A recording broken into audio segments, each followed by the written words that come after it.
कल मुझे उसने भेजा मुस्तनसर हुसैन तारड़, मुस्तनसर हुसैन तारड़ साहब ने एक भेजा, पता नहीं अब वो पता नहीं मुझे सही भेजा कि सही भेजा, वो भेजा तो है उन्होंने सबको तो सही होगा।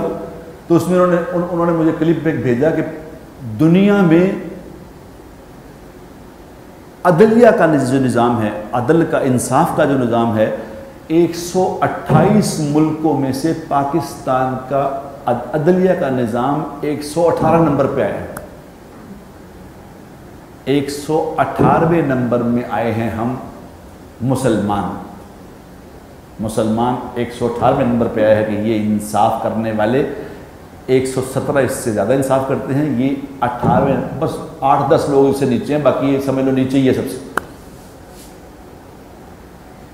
और जो सबसे नंबर 1 पे आया है इंसाफ में, वो कौन आया है? वो काफर, जहन्नमी, दोज़खी, बेल्जियम वाले जो पक्के जहन्नमी हैं, वो नंबर 1 पे आए हैं। और ये जन्नत के ठेकेदार 118वें नंबर पे आए हैं। और अपने हाथ को देखो तो सही, हम क्या कर रहे हैं, हम क्या कर रहे हैं और क्या उम्मीदें लगा के बैठे हैं कि हम ये हो जाएगा वो हो।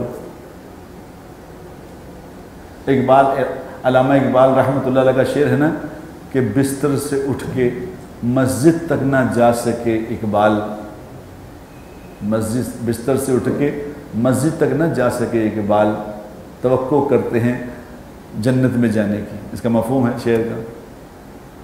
क्या समझा अल्लाह को?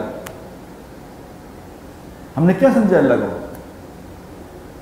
अल्लाह ताला कोई हमारे नाउज़-बिल्लाह मोहताज है कि नहीं, इनको तो जन्नत में भेजना बुजुर्गों को, कि चाहे जो मर्जी करें, इंसाफ करें, बेइंसाफी करें, हुजूर की बात मानने, दीन पे चले न चलें, बस चुके ये मुसलमान जन्नत में जाएंगे। ये तमाशा हो रहा है। इस तरह नहीं होगा मेरे दोस्तों। जन्नत कोई इतनी आसान चीज़ नहीं है कि जो मर्जी करोगे जन्नत में जाओगे, ऐसा नहीं होगा।